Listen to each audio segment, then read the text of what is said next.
नमस्कार मैत्रिणींनो, तुमच्या लाडक्या सोनम्स रेसिपीमध्ये तुमचं खूप खूप स्वागत आहे.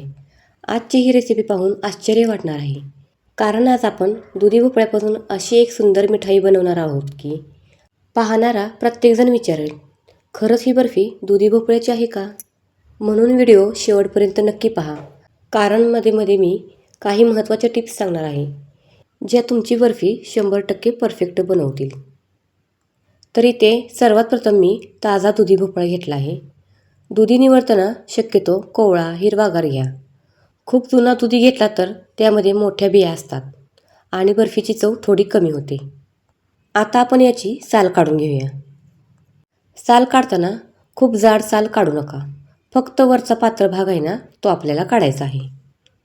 तर इथे तुम्ही पाहू शकताय, जास्त पण अशी मी साल काढलेली नाही, वरच्यावर अशी साल काढून घेतलेली आहे. आता ही साल काढून झालेली आहे. आता आपण ह्याला स्वच्छ पाण्याने धुवून घेऊया. दुधी भोपळा खिसण्यासाठी इथे मी ही खिसणी घेतलेली आहे. आता आपण हे दुधी भोपळा खिसून घेऊया. दुधी जर मोठा असेल किंवा म्हणजे असा जाड असेल ना, तर आपण त्याचे काय करायचे, मध्यम आकाराचे तुकडे करून घ्यायचे. जर तुम्हाला त्यात मोठ्या बिया दिसल्या तर त्या काढून टाकायच्या. शक्यतो जाड किसणीने हे किसून घ्यायचे आपण.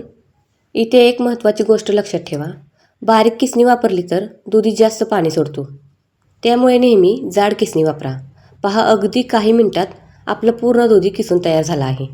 किसलेल्या दुधी पाहूनच किती फ्रेश वाटतोय ना. आता गॅसवर जाड बुडाची कढई ठेवूया.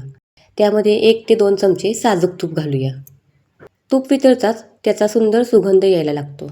त्यामुळे बर्फीची चव खूप छान लागते. आता इथे मी किसलेला दुधी कढईमध्ये घातला आहे. पहा मैत्रिणींनो, सुरुवातीला दुधीचं प्रमाण खूप जास्त वाटतं, पण शिजल्यानंतर तो खूप कमी होतो. आता मोठ्या आचेवर सतत हलवत राहूया. तर इथे पहा, मी आच मोठी केली आहे. व्यवस्थित आपण हे हलवून घेऊया. हळूहळू दुधीचा रंग थोडासा बदलायला लागलेला आहे. कच्चा वास पण कमी होईल. पहा, आता दुधी मऊ व्हायला सुरुवात झाली आहे. यावेळी घाई करू नका. दुधी नीट परतला गेला तरच बर्फीची चव छान येते. तर पहा, यातलं पाणी पूर्ण आटलेलं आहे. जर दुधी खूप पाणी सोडत असेल तर घाबरू नका. हे पूर्णपणे नैसर्गिक आहे. शिजताना ते पाणी हळूहळू आटून जाईल. आता यामध्ये आपण घालूया साखर. साखरेचं प्रमाण तुम्ही इथे कमी जास्त करू शकता.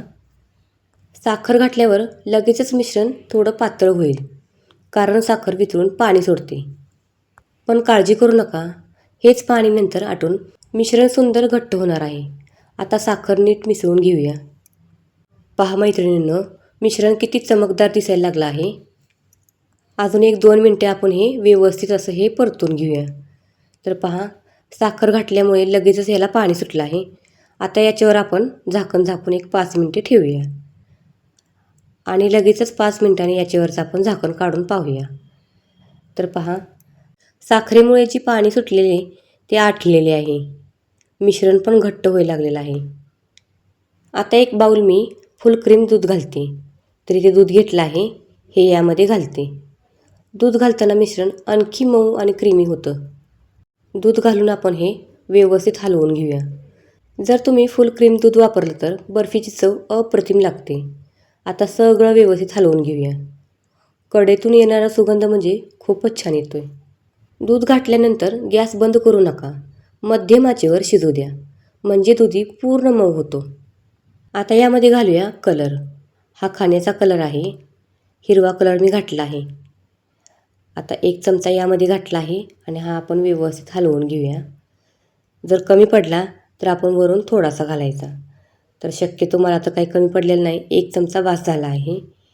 कलर घालून आपण हे व्यवस्थित असं परतून घेऊया आणि याच्यावर 5 मिनटे आपण हे झाकण झाकून ठेवूया. आणि पहा, कलर तर किती छान आलेला आहे. तर इथे एका बाऊलमध्ये मी मिल्क पावडर घेतली आहे. त्यामध्ये आपण साजूक तूप घालूया. तर मी 2 चमचे तूप घालते. तर या ठिकाणी मी 2 चमचे तूप घातलं आहे.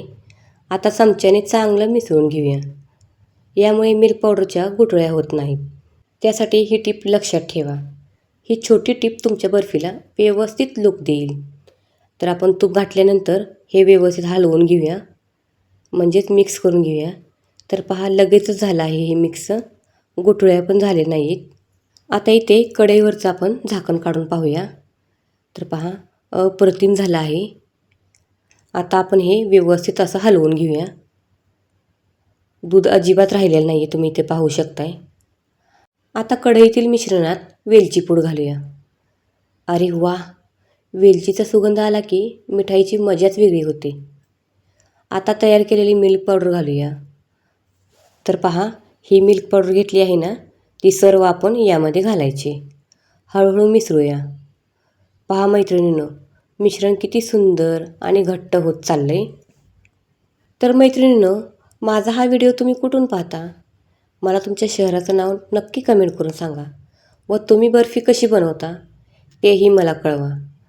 आणि जर आपल्या चॅनेलवर नवीन असाल तर सोनम रेसिपी या यूट्यूब चॅनेलला सबस्क्राईब देखील करायला विसरू नका. आता सतत हलवत राहणं गरजेचं आहे. तर पहा, व्यवस्थित आपण हे हलवत राहायचं. सतत हे हलवत राहायचं. या स्टेजला मिश्रण सोडून जाऊ नका, कारण मिश्रण पटकन खाली लागू शकतं. पहा, आता मिश्रण कढईच्या कडा सोडायला लागला आहे. हेच बर्फी तयार होण्याचं लक्षण आहे. आता चमचा फिरवलं, कढईचा तळ स्पष्ट दिसतोय. मिश्रणात जवळपास ओलावा उरलेला नाही. हा क्षण खूप महत्त्वाचा आहे. जर कमी शिजवलं तर बर्फी सेट होणार नाही आणि जास्त शिजवलं तर बर्फी कडक होईल. म्हणून योग्य वेळ साधणं खूप गरजेचं आहे. तर हे व्यवस्थित असं परतून घेऊया. यामध्ये तुम्ही काजू बदाम घालू शकता, तर मी इथे घातलेलं नाही आहे. ज्यावेळी आपण बर्फी सेट करणार आहोत ना, त्यावेळी आपण बर्फीमध्ये घालूया. तर तुम्ही इथे पण घालू शकता आणि त्यावेळी पण घालू शकता. तर पहा, मिश्रण आपलं अगदी छान झालेलं आहे बर्फीसाठी. आता आपण इथे एका ट्रेला असं तूप लावून घेऊया.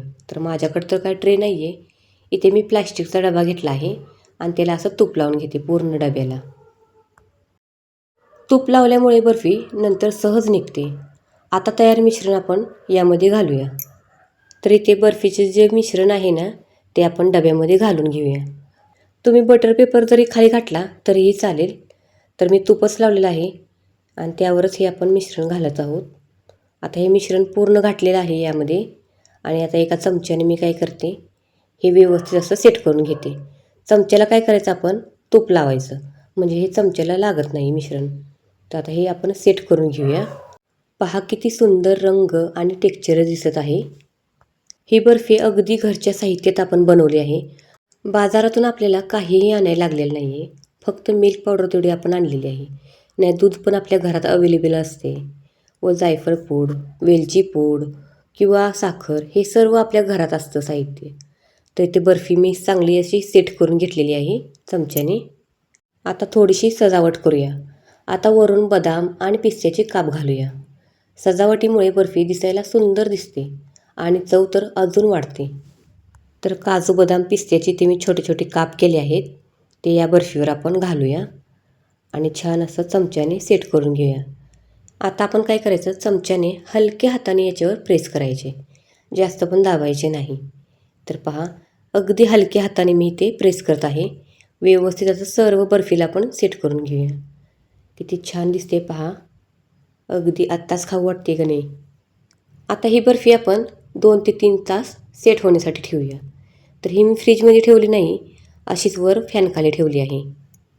तुम्ही ही बर्फी नक्की ट्राय करून पहा आणि मला कमेंटद्वारे कळवा तुम्हाला ही बर्फी कशी वाटली. आणि व्हिडिओ आवडला असेल तर लाईक, शेअर आणि सबस्क्राईब देखील करायला विसरू नका. तर इथे 2 ते 3 तास झालेले आहेत. बर्फी पण आपली छान अशी सेट झालेली आहे. आणि आता बघा, किती सुंदर सेट झाली आहे. अगदी बाजारात मिळणाऱ्या बर्फीसारखी दिसत आहे. आता इथे मी सुरीने चौकोन आकारात कापून घेते. अरे वा, पहा मैत्रिणींनो, एकदम छान अशी सेट झालेली आहे. व्यवस्थित आपण हे कट करून घेऊया. बर्फीचा आकार तुम्हाला लहान किंवा मोठा हवा असेल त्यानुसार तुम्ही करू शकता. तर इथे मी लहान पण नाहीत केलेले आणि मोठे पण नाही, मीडियम साईज अशी केलेली आहे. तर पहा, आता आपण याचे काय करूया, उभे काप करून घेऊया. आपण पहिल्यांदा काय केले, आडवे काप केले. आता आपण याचे उभे काप करूया. प्लास्टिकच्या डब्यामध्ये आपण केल्यामुळे लगेच आपली बर्फी निघते. तर इथे सर्व बर्फीला आपण कट करून घेतला आहे. बर्फीचा प्रत्येक तुकडा मऊ आणि सुंदर आकर्षक दिसतो आहे. तर इथे तुम्हाला मी हातात एक घेऊन दाखवते. किती छान प्रकारे अशी सेट झालेली आहे. तर मैत्रिणीनं, दुधी भोपळ्याची अशी बर्फी एकदा घरी बनवून पहा. ज्यांना दुधी भोपळा आवडत नाही ना, ते सुद्धा ही बर्फी आवडीने खातील. जर तुम्ही इथंपर्यंत व्हिडिओ पाहिला असेल तर कमेंटमध्ये दुधी बर्फी लिहा. व्हिडिओ आवडले असेल तर लाईक करा. जास्तीत जास्त मैत्रिणींनी शेअर करा. आपल्या सोनम्स रेसिपी चॅनलला सबस्क्राईब करायला विसरू नका. पुन्हा भेटू.